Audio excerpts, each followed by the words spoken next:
Thanks for joining us on Valley News Live. Gray skies up in the Northern Valley right now, and in fact some hit and miss showers showing up on the radar. We'll detail those in a second. Right now, let's check out the current conditions at Hector International, where it's 45 degrees, still way below our average. That's upper 50s for afternoon highs. North wind 7 miles per hour. Here is a look at Grand Forks at the dike, and we certainly see the high waters there, but rivers are starting their decline in many locations, with the exception of our Northern Valley areas. And the Red River at Grand Forks expected to stay in moderate flood stage and kind of hover right where it's at for the next several days. You can get the latest on river levels on the Valley News Live weather app anytime. Look at the Langdon area, 36, 39 in Hallock, and 43 for Roseau. So cooler up north, 40 Thief River Falls and 43 in Jamestown. A cool pool of air here where you see the blue colors, and we finally get into some warmth as we look off to the west. And in fact, our western portions of North Dakota and South Dakota in the 60s here. Hutch's yellows are 60s in the Banana Belt. But look at that cool pool of air has slid all the way through the Ohio River Valley, heading down into Atlanta where it's 68 degrees. You have to go to Miami to see 80s out there. So a cool pool swirling around that Hudson Bay area. As we take a look at the national radar, we do see unsettled weather in the Great Lakes area. Cold front moving off the mid-Atlantic states, and that's interacting with some humid air out in Florida. Some active thunderstorms there. Much of the western U.S. fairly quiet, and that includes us. Although we've had this batch of spotty sprinkles showing up, both rain and snow. I didn't see much on the DOT cameras, and certainly the roads aren't wet from this, but don't be surprised if you see a fall streak or a shower of rain in western Minnesota. Temperatures this evening will be sneaking down into the 30s. So there is a chance of the aurora tonight. The clouds will decrease after sunset. That's the good news. Not really bad news, but auroras are hard to forecast, and basically it's not a guarantee that they're going to happen. But if they do, you should be looking up to the north, low on the horizon, and bring that jacket. Temperatures will sneak down into the low 30s this evening under mostly clear skies. Cannot rule out some morning fog out to the far east.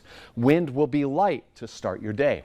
Temperatures rising out of the very crisp and chilly 20s to 47 for the midday hour. Notice once again our Minnesota counties have these hit and miss sprinkles or showers of snow, particularly in central Minnesota.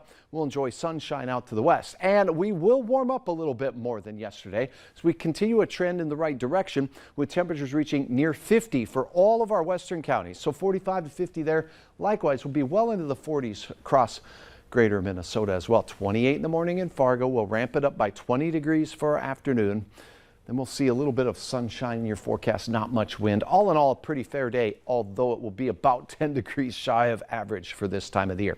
Morning snapshot, 20s. Wear the jacket and don't lose the ice scraper just yet. There might be frost on your windshield. Temperatures near 50 for many of us here in the Southern Valley. Another shot by Nancy of just stupendous shooting lights from the aurora display last night. This was from the Buxton area. Planning forecast now.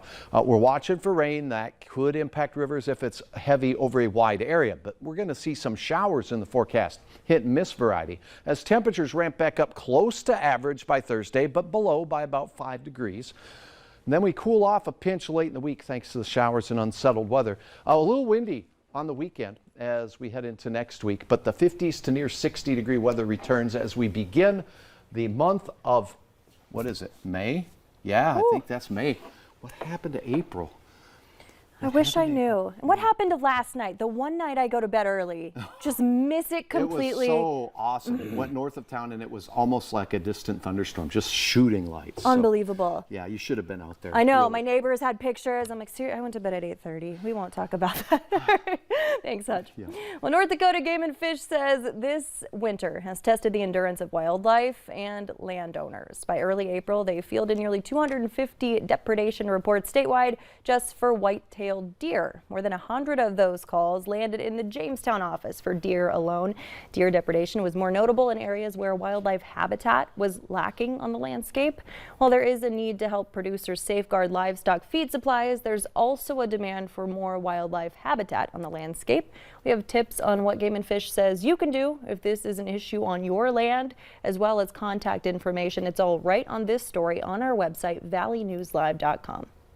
Well, Bed Bath & Beyond has filed for bankruptcy. Coming up, we'll tell you the latest on when stores are closing and how long you have to use those coupons.